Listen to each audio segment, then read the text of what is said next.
குகைக்குள் மூச்சை அடக்கும் தவமல்ல, உடலை வருத்திடும் யோகமும் அல்ல, 4 சுவருக்குள் காணும் காட்சியல்ல, பரந்த உலகில் இறை அருள் காண்பதே, பஞ்ச கிருத்திய தொழில் கண்டு வியப்பதே, ஐவகை சக்தியின் காரியம் உணர்வதே, சத்விசாரம் செய்து ஆனந்தம் கொள்வதே, இதுவே சகஜ யோகமாம் தியானம். அருட்பெருஞ்சோதி தனி பெருங்கருணை, அருட்பெருஞ்சோதி தனி பெருங்கருணை.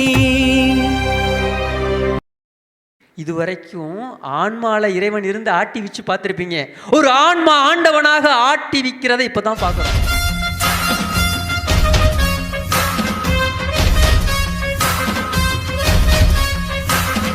தன்னுரைக்கு நேர் என்றான். வள்ளல் பெருமான சொல்றாரு, நான் சும்மா நினச்சிக்கு சொல்றாரா?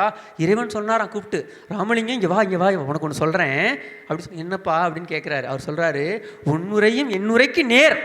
நான் சொல்லணும் தனியாக இல்லை, சொல்கிற வார்த்தைகள்லாம் நமது நீள் வார்த்தைன்ட்டார். இறைவனோட எக்ஸ்டென்ஷன். எப்படின்னா ஒரு செக் புக்கில் கையெழுத்து போட்டு கொடுத்தாங்கன்னா, செக் புக்கில் கையெழுத்து போட்டு நீ எவ்வளோ நாள் ஃபில் பண்ணிக்க அப்படின்ட்டார். அப்படிப்பட்டவர் எழுதின இந்த வார்த்தை எப்படி இருக்கணும்? இதை எப்படி நம்ம படிக்கணும்? எப்படி சமயம் படிக்கணும்? அப்படியே ஒவ்வொரு எழுத்தா படிக்கணும்ல. ஓகேங்களா? தயவுசெய்து உணர்வுக்கு வாங்க ப்ளீஸ். அதான் நான் கேட்குறேன்.